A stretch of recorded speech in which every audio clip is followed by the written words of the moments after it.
Aisquachil CM, Sana Lumi Snat, Siaklawit, Sana Yakima Snat, Hyolitza, Sana English Snat, Riam Morris. Good morning, respected people. My Lumi name is Siaklawit, my Yakima name is Hyolitza, my English name is Rian Morris. I am an enrolled member of the Lumi Nation. My mother is Ramona Hyolitza Farrah Morris, and my father is Ray Chatchleton Morris.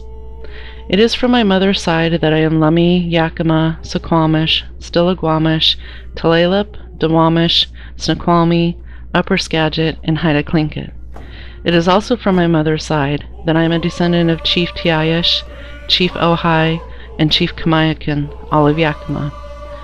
My father was born in Desroches, British Columbia, and moved to Lumi in 1941 when his father was unable to find work in Desroches.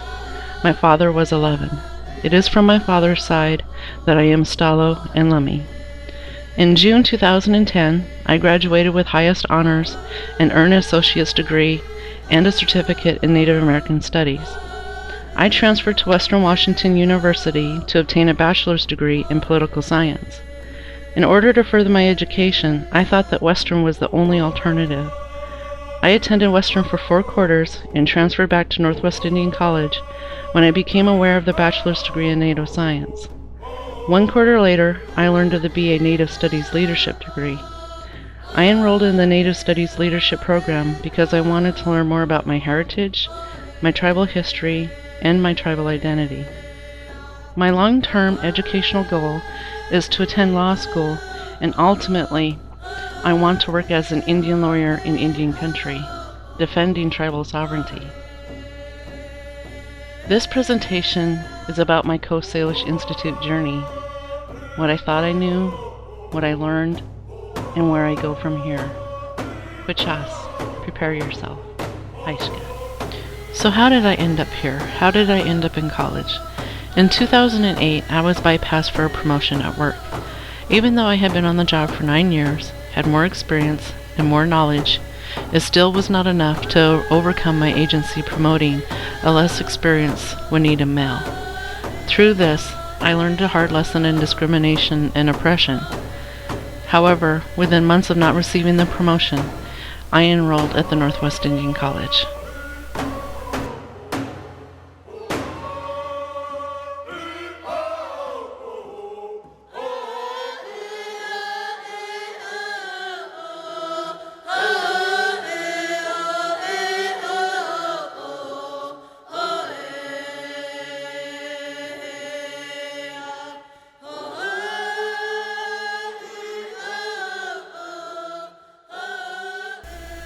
By far, majority of the classes I have taken have been through the Northwest Indian College, and this is truly where my journey began.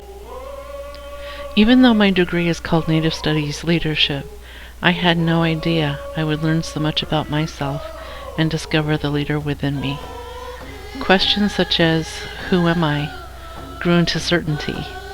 I have been empowered not to question who I am, but state who I am. How did I learn this? The Coast Salish Institute guided me to answer who my family is, what my tribal history is, and to feel the spirit of my culture. These all led me to my identity and the leader within myself. At the beginning of this class, I never thought that my final paper and presentation would be about my journey into my tribal identity, and that this would reveal the leader that I am and can be. At the beginning of the quarter, I thought I had a pretty good idea of what leadership is. However, by the end of the quarter, I realized that what I thought I knew about leadership is not leadership at all. I was not aware at the time, but each lesson and discussion was to help me discover the leader in myself. From what I had been taught about leadership on the outside in white society, it is about influencing and controlling others. However, this class and the speakers taught me otherwise. It is about me. My journey starts with what I thought I knew. This is how I learned it. The past 14 years, I have been employed by the National Indian Gaming Commission. We are a federal regulatory agency that oversees compliance with federal law at all Indian casinos in the United States. During the course of my employment, I have had opportunities to receive training, and in only the past few years have I shown an interest in leadership. As a result of my newfound interest, I sought out leadership training. I wanted in-depth training. I did not want to go to a seminar for 1 or 2 days. I wanted something more substantial. I searched the internet for quality leadership training programs, and I found a 3-part, 24-week online training program. I was so passionate about receiving this training that I spent my entire training budget and then some.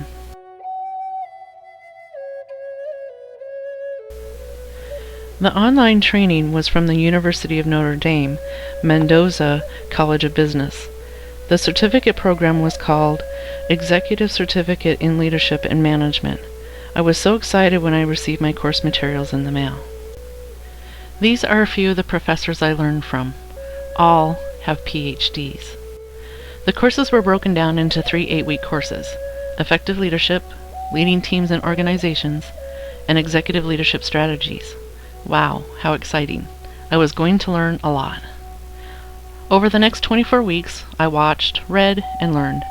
In order to prove my learning, I was required to take periodic quizzes about various topics, and I passed with flying colors. Boy, was I learning a lot about leadership. The first module was called Effective Leadership. I learned about conceptual tools for understanding leadership effectiveness, insights into the relationships between leaders and followers, the responsibilities of leaders to make timely decisions. The second module was called Leading Teams and Organizations. Topics included contingency models of leadership and performance, insights into personal perspectives of interpersonal relationships. The third module was called Executive Leadership Strategies.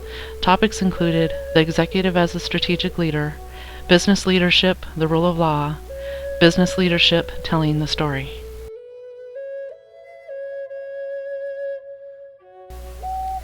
Within the 24-week period, I met all the necessary requirements, and I received a professional certificate in Effective Leadership, Leading Teams and Organizations, and Executive Leadership Strategies.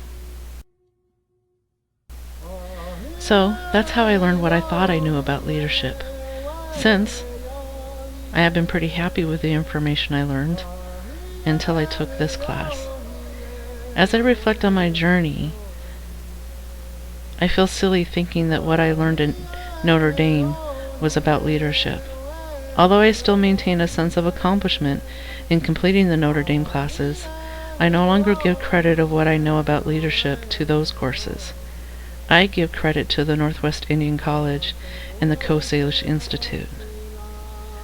At Notre Dame, I received 24 weeks of leadership training and 8 weeks of intercultural training, and not 1 minute of it even comes close to learning the truth about what leadership is.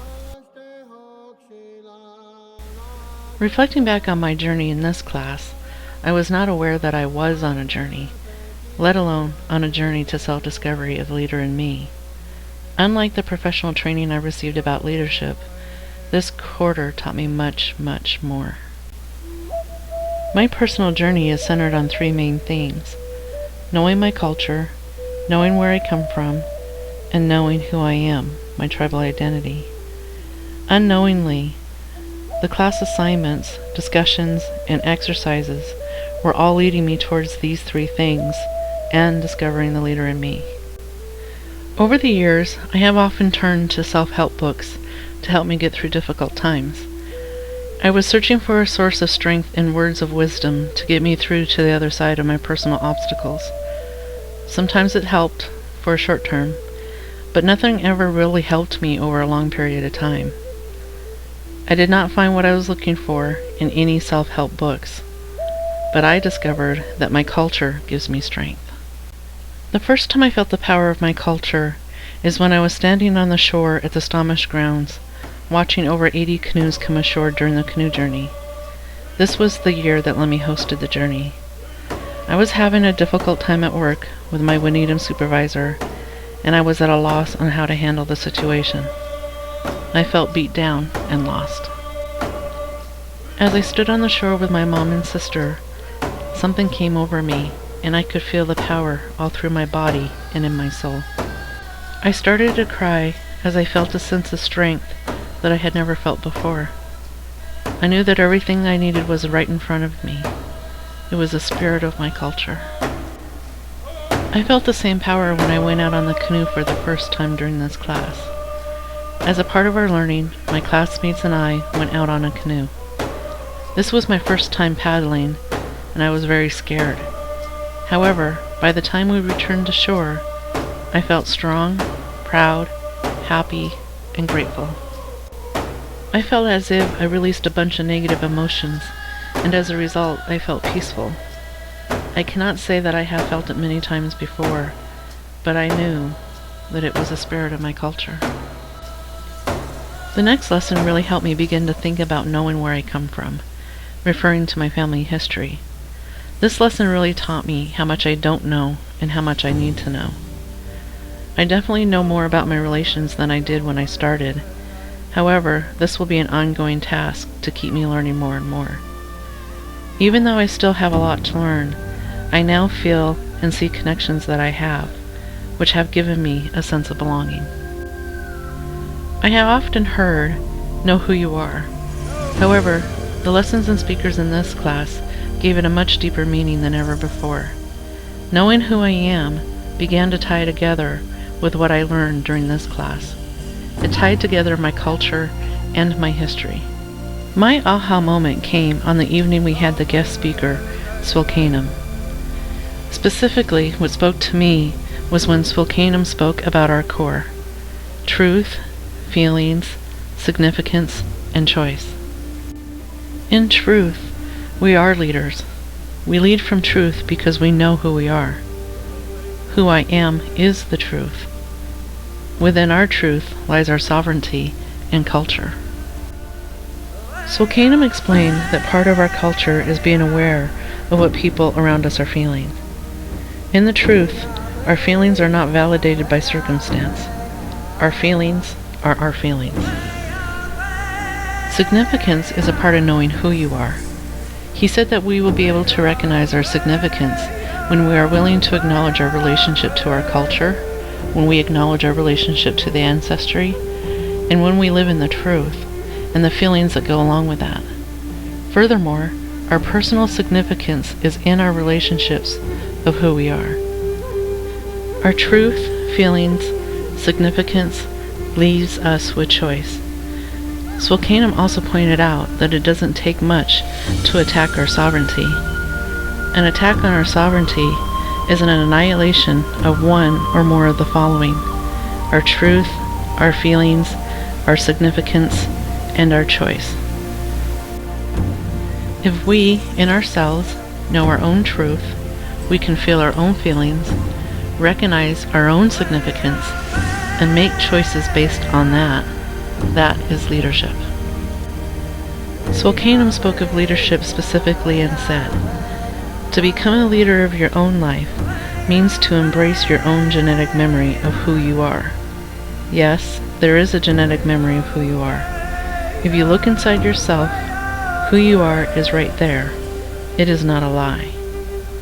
This was one of my first insights that my identity is the leader in myself.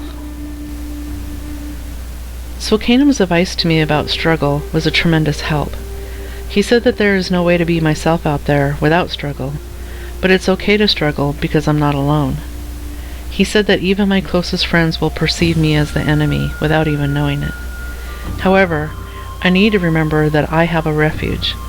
I have my culture, I have my history, and I have my identity, and they don't. Be compassionate about them not having a refuge because we have each other, and they don't. He also said that they will do everything to take away our identity from us. This is why I need to keep my culture, my history, and my identity strong.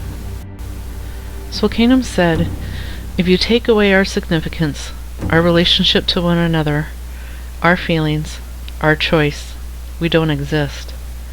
We don't exist if we don't know our history. We don't exist if our feelings aren't expressed. And we don't exist if we don't have the right to make a choice. It just so happens that on the day that Swilcanum came to speak with our class, I had an unpleasant conversation with my Wineedum supervisor just before I left for school. I went to my classes feeling beat up and beat down. Sulcanum's words and teachings opened my eyes, opened my heart, and freed my mind. No one has the power to take away my identity. I have the power over my truth, my feelings, my significance, and my choices. No one else does. For many years, I have been giving away this power to no-gooders. These people that I gave my power to, they did not respect who I am. Everything I learned in this class has changed me forever. I will never forget November 20th, 2012. This was the day that I discovered the power in myself, and it was the day that I stopped giving it away. Giving away my personal power has been going on for a very long time, and I'm still getting used to keeping my power. However, I need to remember that if I am not part of the truth, the feelings, the significance, and the choice, then I am part of the oppression. Sharon also spoke about the removal of our identity. She said, "We don't think about what we play into it, when we are part of it, when we allow it." She is exactly right. I was not thinking about what role I play in it, and I absolutely was not aware that I was allowing it. However, going forward, and as I encounter the attacks on my identity, on my culture, and on my history, I am now educated because I know who I am, I know my history, and I know my culture. As long as I know this, I have what I need to stand tall, hold my head high, and be a leader, no matter what, no matter where, no matter when. When reflecting about inherent rights and my relationship to the land, I cannot help but to think of my mother, Ramona Hyolitza Fair Morris. Growing up, I saw my mother's involvement in tribal celebrations, and I knew she was involved in tribal politics. However, I never knew any details. This assignment caused me to ask questions and learn more about my mother. As much as there is to learn about my mother and her life, this presentation focuses on tribal inherent rights and my mother's relationship to the land. As I have traveled on this journey, I did not know how much of her story has influenced who I am and where I'm going. My mother's relationship to the land began as a child growing up next to the Nooksack River. It is here that my mother was taught cultural and traditional values by her parents, tribal elders, and later by my father and his aunts. Chores around the house consisted of peeling bark, pulling weeds off the net, and rowing elders to Fish Point. Her father taught her how to skin beaver, muskrat, and minks.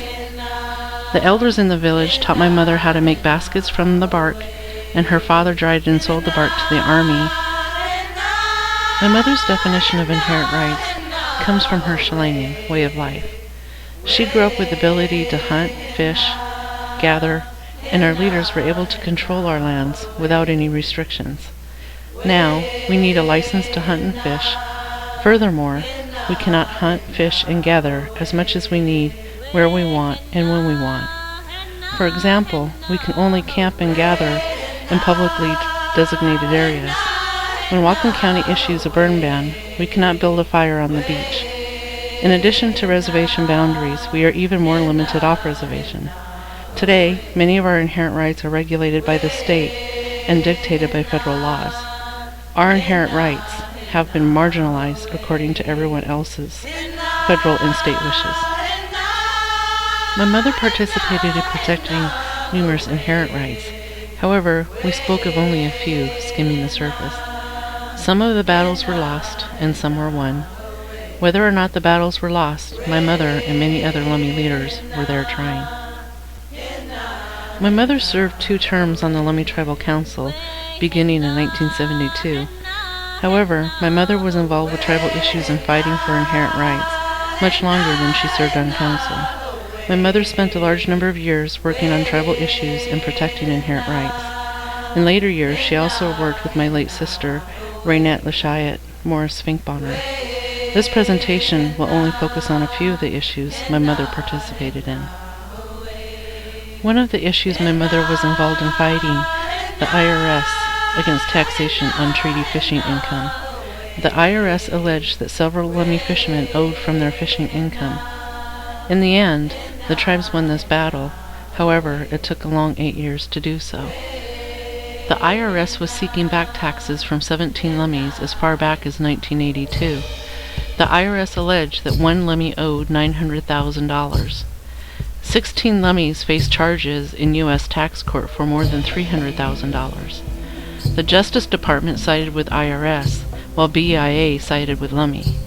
Sam Kigge, chairman of the Lummy Treaty Protection Task Force, said, "The thing we're trying to demonstrate is that if we're going to lose our fishing rights by taxation, there would be nothing left for us. It's better for us to burn our boats and go on welfare than become a tool of the IRS."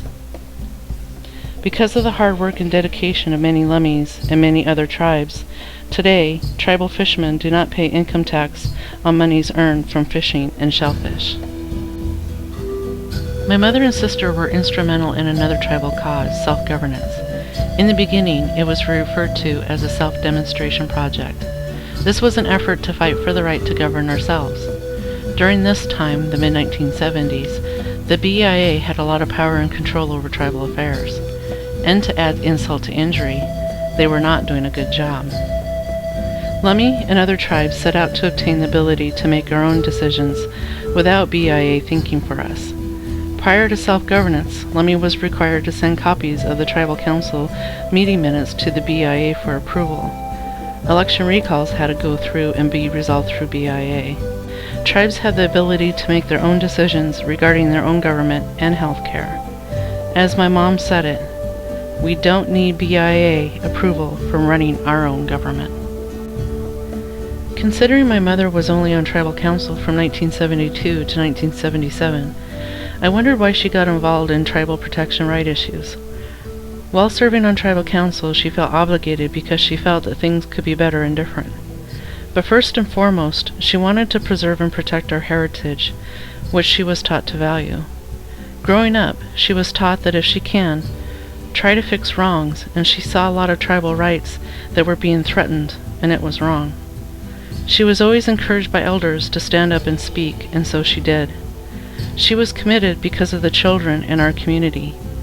She wanted everyone to receive services without limitations. Although my mother has been committed and dedicated to the Lummi community, she has never thought of herself as a leader. In protecting tribal inherent rights, I wanted to know what skills she thinks are needed to take on such an important task. Through her experiences and elder teachings, she believes in order to be successful, you must be able to speak from your heart, mind, and know what you're talking about. It's one thing to have an opinion, but it's another thing to come to the table knowing the issue and showing up with potential solutions. It is also essential to be able to get along with people and having the ability to listen and communicate. Many of the leaders that she worked with had character, charisma, and rapport with people. And lastly, the ability to be strong and show strength at the same time. My mother learned her skills from listening and learning from elders. However, her father had an enormous impact on her ability to stand up and fight. She said that everything he did it well. Her father also encouraged her to stand up and speak her mind. In light of the teachings she received, I wanted to know if she had any guidance for me as I prepare myself to journey down a similar road as hers. In addition to the skills she already described, she told me to know who I am, my Indian identity, to know where I've come from, my history. Get a nucleus group that can move things forward. Make sure they are doers. Always educate myself about the issues and never stop developing and enhancing my skills. As a result of this interview, I have a much clearer understanding of my connection to the land. I have a tendency to know what is, but I sometimes do not go further to find out why. I now know the why. My mother grew up during a time when many of our inherent rights were intact, and as an adult, because of her cultural teachings and her relationship to the land, when she saw some of that slipping away, she did something. I did not grow up living off the natural resources of the land like my mother did. However, through her, I can strongly feel the connection. Additionally, fishing at Point Roberts with my father has deepened my appreciation for our inherent rights. For the past few years, my mother has been slowly giving me records that she has kept of Raynette's fight to protect our inherent rights. In one of Raynette's binders, I found a document titled Lummi Nation Vision 2000. Although the document has aged, and I'm sure newer Lummi visions have been created, I believe that it accurately summarizes how I feel and what I want to be a part of. The Lummi people will be a sovereign nation where our families and people will be self-sufficient, economically independent, socially, culturally, and spiritually stable. The Lummi nation will have total and complete jurisdiction over our land, our people, and our resources within its traditional territorial boundaries. I am grateful and blessed to have a mother that is strong and has so much knowledge to share with me. She can offer me guidance based off her life experiences, and with her sharing her teachings with me is invaluable. For my Indigenous Theory and Methods class and my Indigenous Research class, I chose the topic Fee to Trust Acquisitions. Trust land is a unique land status reserved for Native people and Native tribes. No other groups, individuals, or even local governments can exercise this right. As this right is exclusive to Native people and Native tribes, I believe converting fee land to trust is an exercise of tribal sovereignty. However, the current process, as established by the Bureau of Indian Affairs, places conditions and requirements that limits this tribal right by protecting the interests of local governments, such as cities, towns, and municipalities. The BIA incorporates the interests of local governments through its fee to trust process, disregarding tribal sovereignty. According to a Bellingham Herald article published on February 1, 2013, the Lummi Nation is compensating the city of Ferndale for loss of tax revenue because of a fee land conversion to trust land. The article quotes the city of Ferndale's administrator, Greg Young. In 2006, Ferndale supported Lummi Nation's earlier move of 3.78 acres into trust status for construction of the tribe's Gateway Center. The city threw its support behind the tribe's plans after working out a deal to compensate the city for loss of tax revenue, making an annual payment to the city that is meant to be roughly equivalent to the taxes that would otherwise have been collected without the trust land designation. Is this payment an intrusion on tribal sovereignty? Even though the origin of tribal sovereignty is extra-constitutional, the federal government has always exercised and maintained certain powers and controls. One of them is the act of holding land in trust for individual Indians and tribes. Applications for fee to trust lands are only eligible to individual Indians and Indian tribes. A fee to trust land acquisition is a transfer of land title from an eligible Indian or tribe to the United States in trust for the benefit of the eligible individual Indian or tribe. There are benefits associated for converting fee land to trust land. For example, fee land requires the owner to pay property tax on an annual basis. However, if the land is in trust status, county property taxes do not apply. In addition, fee land owners must abide by the appropriate local jurisdiction rules. In most cases, it is Whatcom County. However, if the land is in trust status, tribal rules apply. Generally, when the land status changes, so does the jurisdiction. Fee land is within the jurisdiction of Whatcom County, and trust land is within the jurisdiction of the Lummi Nation and federal government. During the general allotment era, approximately 90 million acres of tribal lands were taken and sold by the federal government as surplus land to white people. Prior to the sale of the surplus land, individual Indians received an allotment of land. The amount depended upon how the land was going to be used. The 1934 enactment of the Indian Reorganization Act, IRA, stopped the allotment process and reinstated trust protection on lands held in trust and authorized the Secretary of the Interior to acquire lands for the landless Indians. In Section 5 of IRA, Congress authorized the Secretary, in his discretion, to acquire and take into trust for Indian tribes any interest in lands within or without existing reservations for the purpose of providing land for Indians, without the consent of the state. Land may be acquired for a tribe in trust status when the property is located within the exterior boundaries of the tribe's reservation, or adjacent when the tribe already owns an interest, and when the Secretary determines that the acquisition of the land is necessary to facilitate tribal self-determination, economic development, or Indian housing. When considering off-reservation acquisitions, the Secretary must consider the same criteria as acquisitions located within the reservation. In addition, the Secretary shall consider the location of the land relative to state boundaries and its distance from the boundaries of the reservation. Distance between the tribe's reservation and the land to be acquired increases. The Secretary shall give greater scrutiny to the tribe's justification of anticipated benefits from the acquisition. Furthermore, when land is being acquired for business purposes, the tribe must provide a plan that provides the anticipated economic benefits associated with the proposed use. As with on-reservation acquisitions, off-reservation acquisitions also mandates that the BIA notify state and local governments of the application. Upon receipt of a tribe's written request, the Secretary shall notify the state and local governments having regulatory jurisdiction over the land to be acquired.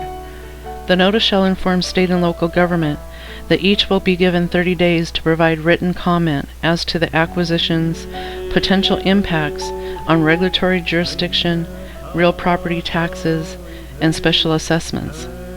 Comments from the state or local governments, submitted within the required time frame, shall be provided to the applicant. The applicant will have a reasonable time to reply and/or request that the Secretary issue a decision. Although not contained in the land acquisitions law, fee-to-trust acquisition applications accompanied by a tribal, state, county, city agreement is encouraged by the BIA. The Lummi Nation's Planning Department Land Acquisition Specialist Robert Brandow advised that the BIA is encouraged to approve fee land conversions when there is a win-win scenario between tribes and local governments. Further evidence of such is contained in the United States Department of Interior's Assistant Secretary's memo to region directors of the BIA regarding guidance on taking off-reservation land into trust for gaming purposes. Artman writes, with respect to jurisdictional issues, the application should include copies of any intergovernmental agreements negotiated between the tribe and the state and local governments, or an explanation as to why no such agreements exist. Failure to achieve such agreements should weigh heavily against the approval of the application. The Lummi Nation entered into an interlocal agreement with the City of Ferndale and submitted it as a part of its fee-to-trust application for Lummi's current Gateway Center. On January 17, 2006, the City of Ferndale and the Lummi Nation entered into an economic development accord. The purpose of the agreement is to outline the collective need for cooperation in creating a mutually beneficial relationship. The agreement covers many items such as expectations, motivation, risks, and rewards of both parties, and Lummi's anticipated uses of the property. According to the agreement, the Lummi Nation agreed to limit the property uses to 9 specific purposes: tribal cigarette sales, tribal liquor sales, tribal gift shop, art gallery, public-private meeting space, tribal and non-tribal office space, tribal and non-tribal commercial space, visitors and cultural center, tribal economic development office, information sign for Lummi and Ferndale activities. And, if Lummi desires to use it for other purposes not listed, the agreement must be renegotiated. On an annual basis, the Lummi Nation will pay a basic business-related fee based on the annual value of the land and improvements and the annual Ferndale property tax assessment rate.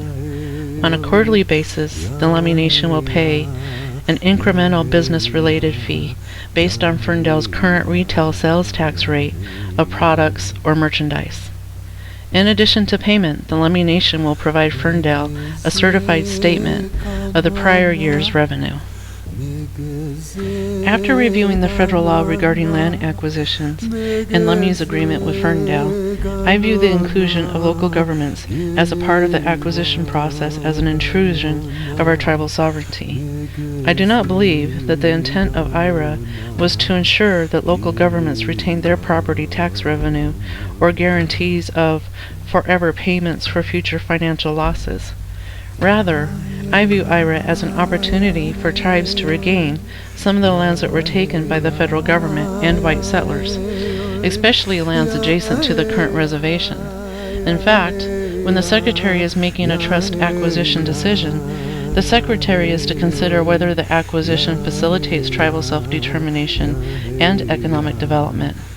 Acquisition of fee land and converting it into trust is an act of self-determination, self-governance, and sovereignty.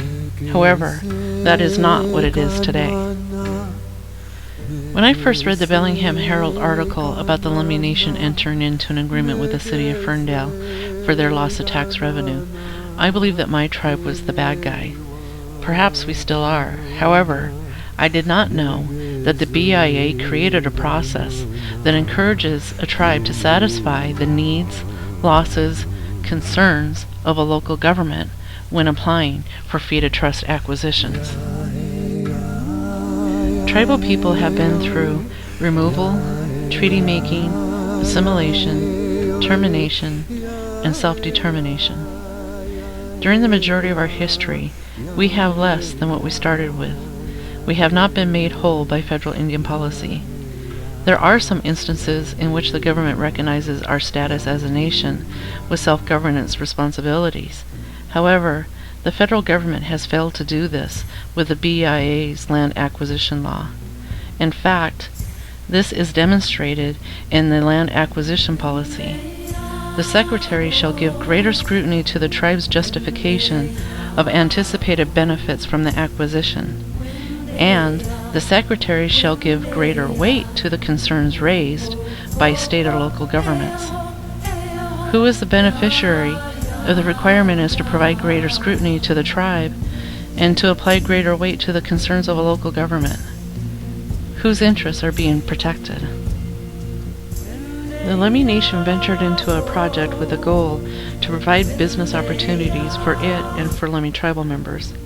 The tribe purchased the fee land and, as authorized by federal law, requested that the government convert the land's fee status to trust. And now, the Lummi Nation is left with a never-ending economic development accord agreement with the city of Ferndale on trust land.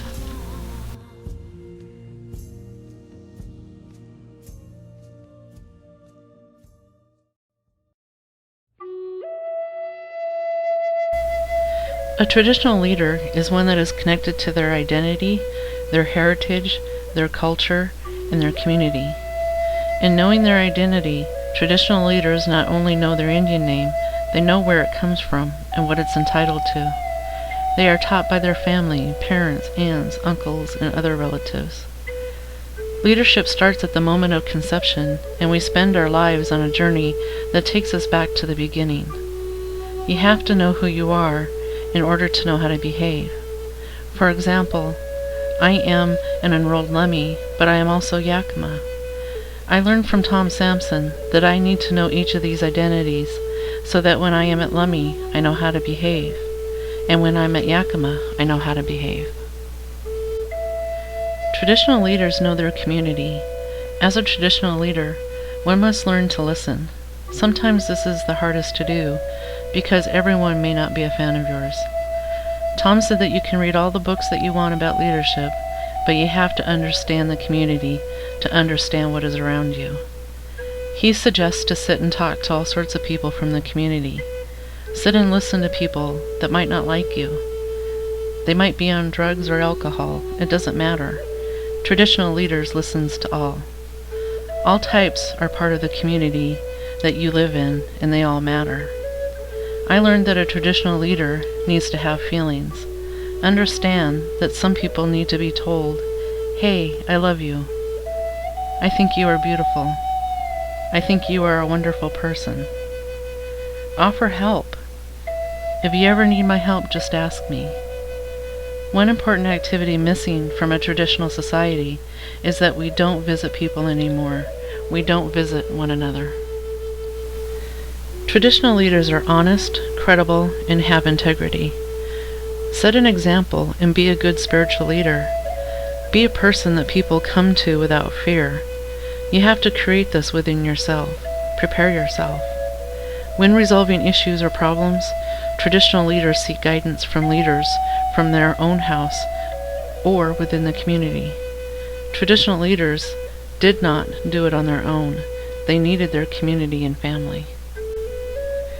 The relationship one builds with the community needs to come from within yourself. As you take your journey, you have to make yourself available to someone or something. If you are sincere, something will come to you. It's almost like a miracle. It'll just pop in your head. If you take care of yourself really well, you'll earn the right to see the Spirit. The spirits will come, but you have to earn the right.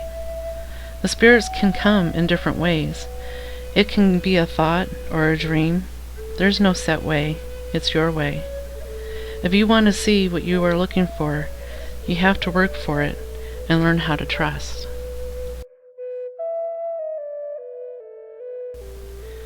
I am not the same person that began the Native Studies Leadership Program. One of my most notable changes is self-awareness. Prior to taking the cultural sovereignty classes, my focus was more on other people's behavior, not my own. My work history has taught me not to have my own opinion and to conduct myself without emotion. As a police officer and now a federal investigator, my jobs have required me to deal with facts only. As a result, I have not focused on me, my identity, and my history. Class assignments required me to do the exact opposite of my work experience required of me. I needed to look inside myself. And in looking inside myself, I have learned that there are different parts that make up my identity. The assignments and speakers have instilled in me that I need to know who I am, where I come from, and my culture. Spokane guided me to see that these things not only make up my identity, but also uncovers the leader in myself. The Native Studies Leadership Program has also helped me decipher, analyze, and process the different layers of my identity. The ability to understand the makeup of my identity has helped me tremendously in being able to understand how to develop my leadership skills and goals. If I don't know who I am, where I come from, and my culture, who am I then? Spokane said that we are educated as long as we know who we are, where we come from, and our culture. I absolutely agree with him. My ideas and perceptions about traditional leadership began to change when I took the Ecology of the First People class. The assignments prompted me to reflect on what type of leader my mother is and learning more about her experiences. The class helped me look at traditional leadership from a broader perspective. The more I learned, the more I wanted to work towards achieving qualities from people that I believe practice traditional leadership. The speakers had a huge impact on my ideas and perceptions about traditional leadership because they spoke from experience. The personal experiences of the speakers helped me understand how their values and culture developed their leadership skills and abilities. Additionally, the speakers helped me realize that traditional leadership develops and grows from your culture and your history. Personally, this was a very pivotal moment in my journey of learning about traditional leadership. As I go forward, I will take with me the knowledge from all the classes. I now know that my identity is my foundation for all my future life lessons. Because I have more self-awareness, I am able to use what I have learned, and it helps me solve issues in my personal life, especially at work. One huge lesson that I learned about my identity is that I am the sole person in charge of it. No outside person has any power over my identity. In closing, one piece of advice for incoming students enrolling in the Native Studies Leadership Degree Program. Be prepared to learn more about yourself than you could ever imagine. Haishka.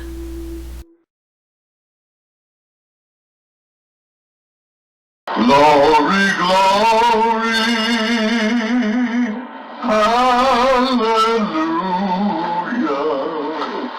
When I lay my burden down, no more sickness no more sorrow when I lay my burden down.